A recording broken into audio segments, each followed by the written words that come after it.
오늘 이 아침에도 주님께서 새로운 만나와 꼴을 우리에게 부어 주실 줄 믿습니다. 우리 그런 기대를 가지고 오늘 마태복음 8장 말씀 함께 나누도록 하겠습니다. 어떤 일들을 대하면, 어떤 사건이나 삶을 살아가다 보면 어떤 사람은 똑같은 상황과 일인데 어떤 사람은 되고 어떤 사람은 안 되는 그런 것들을 경험하게 됩니다. 그러니까 참 여기에서 보면 무슨 이유가 있길래 똑같은 일이고 똑같은 상황인데 어떤 사람은 되고 어떤 사람은 안 되는가. 믿음의 영역에서도 그렇게 동일한 일들을 볼 수 있겠죠. 쟤는 되는데 나는 안 될까. 그런 일들도 있을 것이고, 또 이럴 땐 됐는데 왜 저럴 때는 안 될까 하는 그런 것들도 있을 수 있겠습니다. 오늘 말씀을 보면 한 문둥병자가, 나병 환자가 등장을 합니다. 예수님께서 산상수훈을 쭉 마치시고 내려오는 길입니다. 내려오는 길에 한 나병 환자가 주님을 만나서 회복을 받고 치유를 받는 장면이 나옵니다. 근데 이 나병 환자가 한두 명은 아닐 건 아니겠습니까? 수많은 나병 환자가 있을 터인데 이 나병 환자는 어떻게 치유와 회복을 받을 수 있었는가?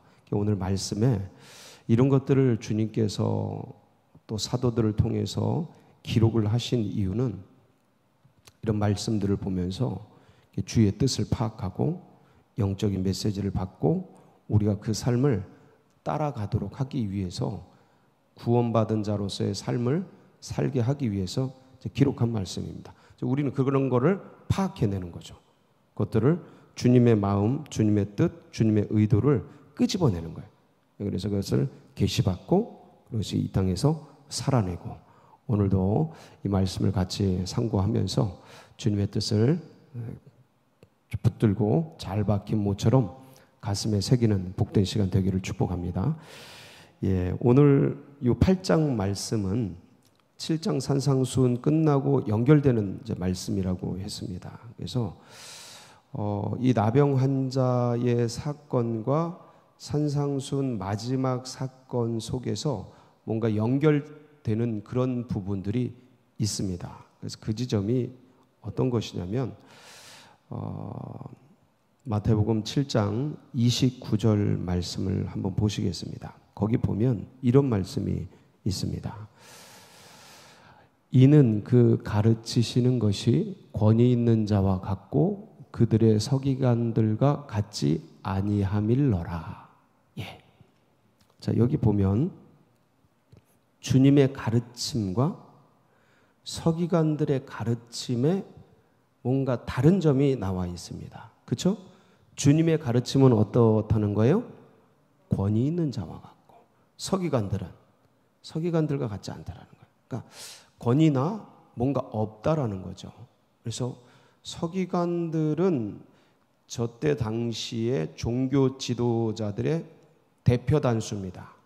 서기관 바리새인들은 그 당시 이스라엘의 종교 지도자들을 대표하는 그런 명사, 단수라고 보시면 되겠습니다. 그러니까 서기관이라고 하는 그런 지도자들의 대표로 칭해지는 저 사람들의 특징이 있는데, 제가 그때 말씀을 드렸습니다. 굉장히 사무적이라고, 오피셜하다고 그때 그랬습니다. 그래서 뭔가 전통적인 틀에 박힌, 그대로 흘러와서 마치 주문을 이렇게 낭독하고 외우듯이 기록된 어떤 전통 틀에 짜인 격식, 그런 것들을 가지고 쭉 율법을 해석하고 구약의 성경들을 그렇게 전승을 그대로 전달하는 그런 방식의 이야기를 했던 거예요. 서기관 바리새인들이. 그러니까 그렇게 된 이유들이 있습니다. 그런 흘러오는 전통을 받았을 뿐만 아니라 이들의 마음의 자세와 태도가 교사죠. 교사인데 가르치는 자죠. 가르치는 자인데 늘 보면 그 외식하는 자, 서기관과 바리새인들이요, 외식하는 자 저주가 있을지어다. 서기관과 바리새인들이요. 이렇게 주님이 책망하셨던 이유가 뭐냐면 그들이 마음이 높아져 있었던 겁니다. 외식에 사로잡혀 있다라는 말이 뭐냐면 굉장히 그 표리부동, 겉과 속이 다르고 백성들을 대하는 태도와 자세가 굉장히 높아져 있었다라는 거예요. 눈높이에 못 맞추는 거예요.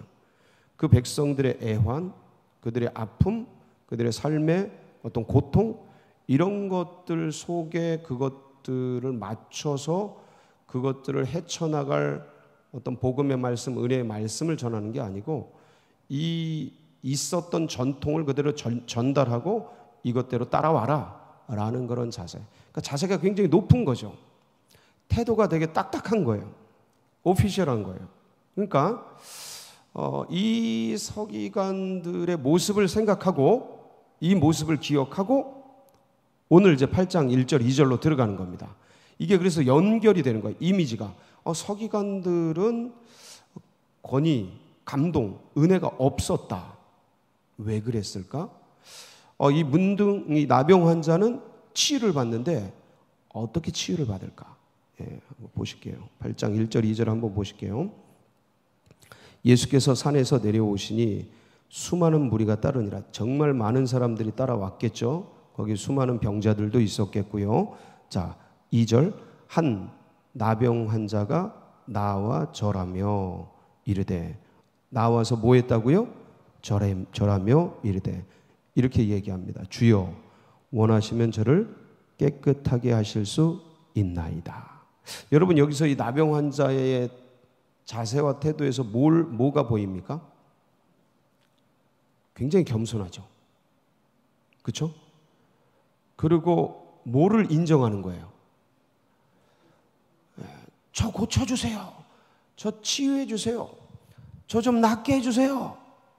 이 간절함도 좋지만 이거보다 지금 뭐를 말하고 있는 거예요? 이 나병 환자가 주여 원하시면, 누가 원하시면? 주님이 원하시면. 이게 무슨 말씀이에요? 주님의 뜻이라면, 주께서 뜻하시면 이러죠. 그러니까 지금 이 치유와 회복의 주권을 누구에게 올려드리는 거예요? 주님께.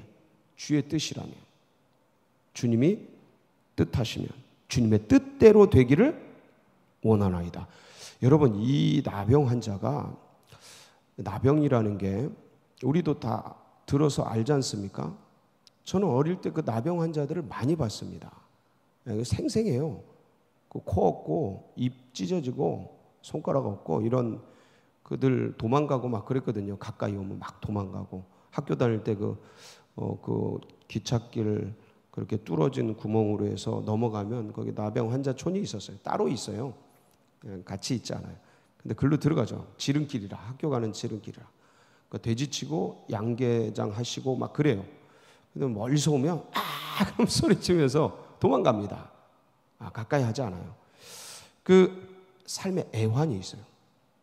그분들의 버려진 삶, 그러니까 사회로부터 격리된 자들의 고통, 아픔, 그러니까 분노가 있어요.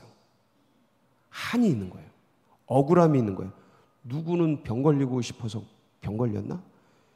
이제 우리는 알잖아요. 코로나를 당해봐서 누구는 걸리고 싶어서 걸렸나? 근데 분홍 글씨 낙인 찍듯이 찍는 그런 사회적 어떤 눈빛, 그런 어떤 언어 이런 거가 있지 않습니까? 그때 그 기분이 참 그렇게 좋지 않지 않습니까? 근데 이들은 아예 그냥 뭐 죄인이죠.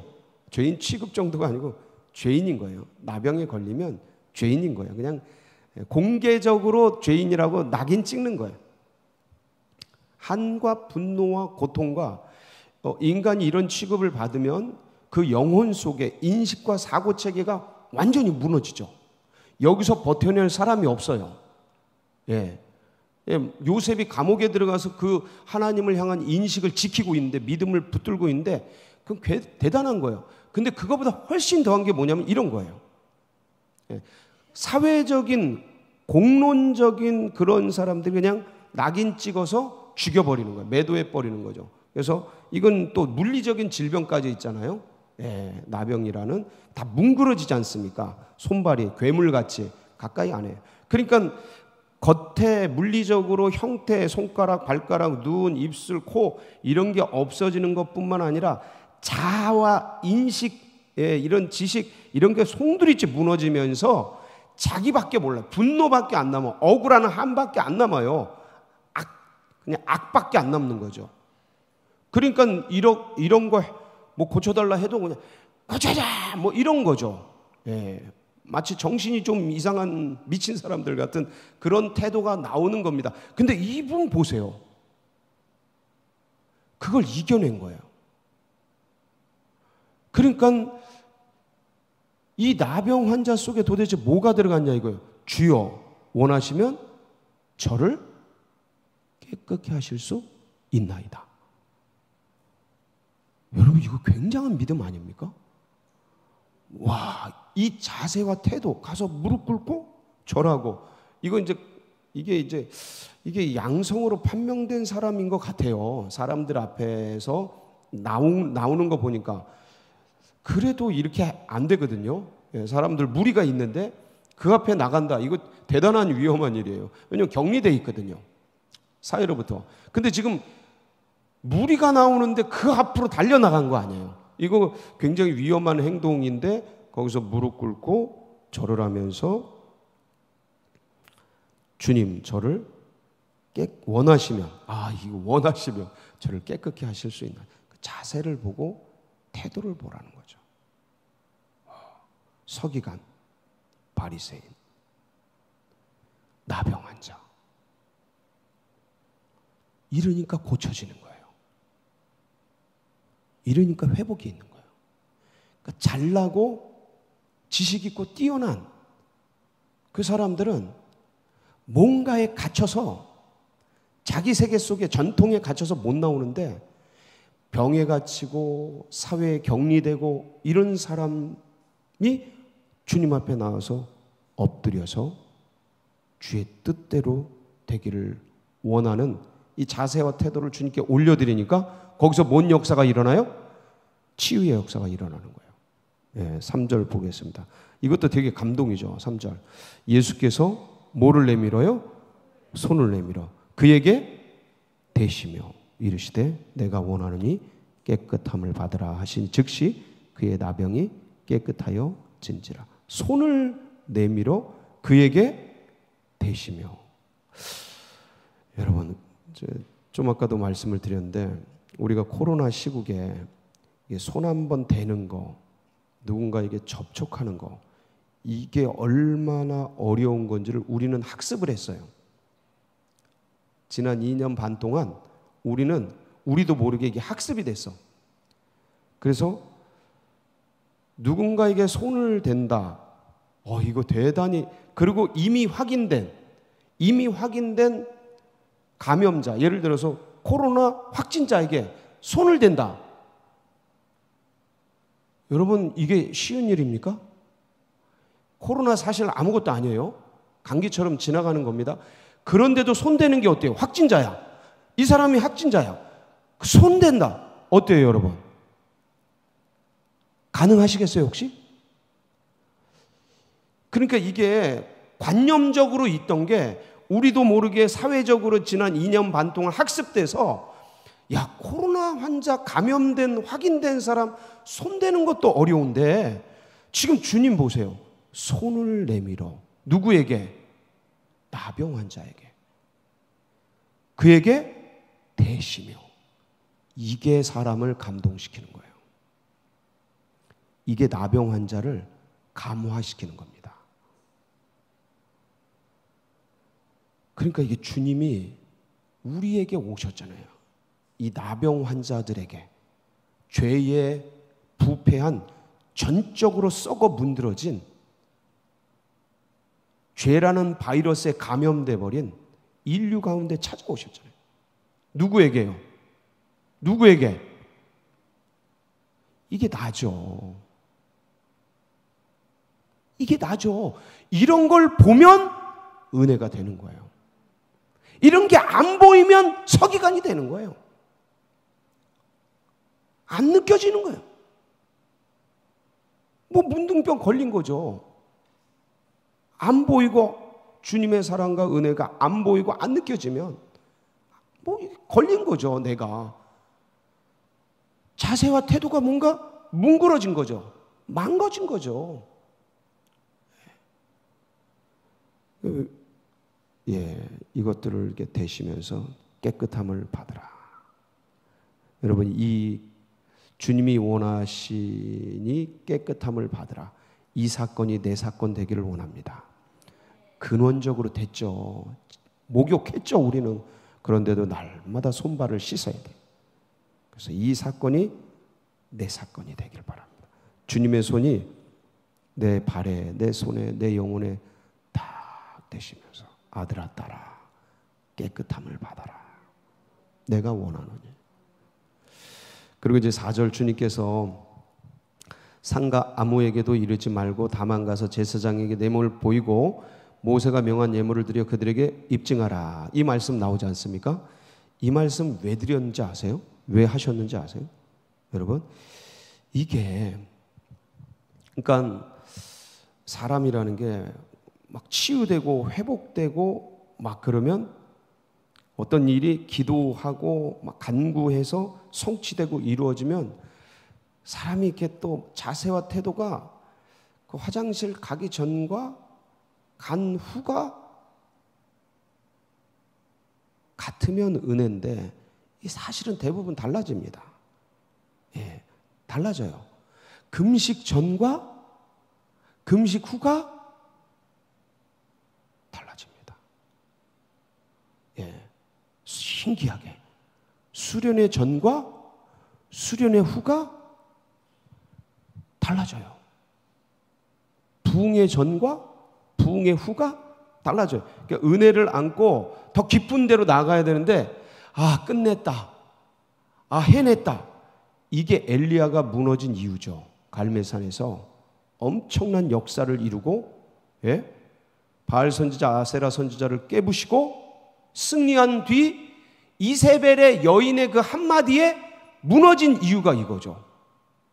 엄청난 역사를 이룬 그 다음 지금 주님이 뭐라 그러시는 거예요? 4절 다시 한번 볼게요. 예수께서 이르시되 삼가 누구에게도 이르지 말고요.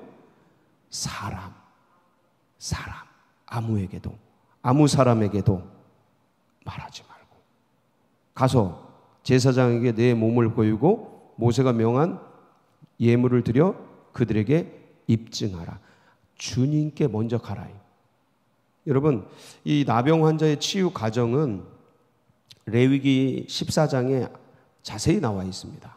아주 자세히 나와 있어요. 14장 1절부터 32절에 아주 자세히 나와 있는데 거기 대략 보면 이런 거예요. 14장 2절 한번 보면 2절, 4절, 8절, 10절 한번 볼게요. 나병 환자가 치유가 됐어요. 그래서 어떻게 하냐면 제일 먼저 이거예요. 정결하게 되는 날의 규례는 이러하니 곧 그 사람을 제사장에게로 데려갈 것이요. 누구에게 먼저 가요?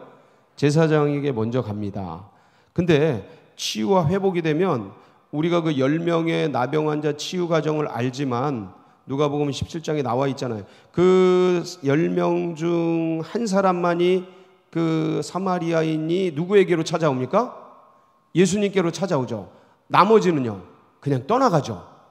요게 무슨 소리냐면 제사장에게 먼저 가라는 게 주님께 먼저 가라는 거예요. 자기의 회복, 치유, 이걸 누구에게 먼저 알리라는 거예요? 주님께 알리라는 거예요. 그리고 제사장에 가서 진단받고 이 사회로 복귀하는 과정이 있습니다. 그냥 바로 뭐 회복됐다 그냥 바로 가는 게 아니에요. 제사장의 진단이 있고 진단을 받은 다음에 사회 환원 프로그램이 있어요. 뭐 어디 교도소에서 나오면 바로 사회로 가면 이게 적응이 힘듭니다. 10년, 20년 살다. 그게 사회 환원, 뭐 북녘에서 내려와서 바로 그냥 대한민국에 적응해서 사는 게 아니에요. 이 대한민국 환원, 사회로 들어가는 과정이 필요한데 똑같아요. 나병 환자도 오래도록 따로 살았기 때문에 격리되어 있었기 때문에 환원 과정이 있는데 그게 이제 제사장에 의해서 일주일간 진행이 돼요. 그래서 처음에는 진단을 받고 그 다음에 진단 과정에서 정결한 새 2마리, 한번 볼까요? 4절 한번 볼게요. 4절. 제사장은 그 정결함을 받을 자를 위하여 명령하여 살아있는 정결한 새 2마리와 백향목과 홍색실과 우슬초를 가져오게 하고, 그래서 저 새 2마리를, 한 마리는 흐르는 물에다가 목을 따서 죽여서 피를 내게 하고, 그래서 저 백향목, 홍색실, 우슬초로 그 피를 찍어서 그 다음에 이 정결함을 받은 사람에게 뿌립니다. 7번 뿌려요. 그래가지고 이제 회복을 선포하는데 8절. 그래서 자, 찍고 정결함을 받는 자는 그의 옷을 빨고 모든 털을 밀고 물로 몸을 씻을 것이라. 그리하면 정하리니 그 후에 진영에 들어올 것이나 자기 장막 밖에 이래를 머물 것이요. 그래서 이제 7번 뿌리고 정결해지면 어떻게 하냐면 모든 털을 밀어요. 옷을 빨고 털을 밀고 몸을 씻어. 그 다음에 이제 진영에 들어오는 거예요. 그러고 나서 자기 집에 바로 못 들어가요. 그 집 근처에 들어올 것이나 자기 장막 밖에. 어디예요? 자기 장막. 자기 집 근처에서 일주일 동안 머무는 겁니다. 그 바라보면서, 집 보면서 못 들어가요. 일주일간 있으면서 어떤 과정을 거쳐요.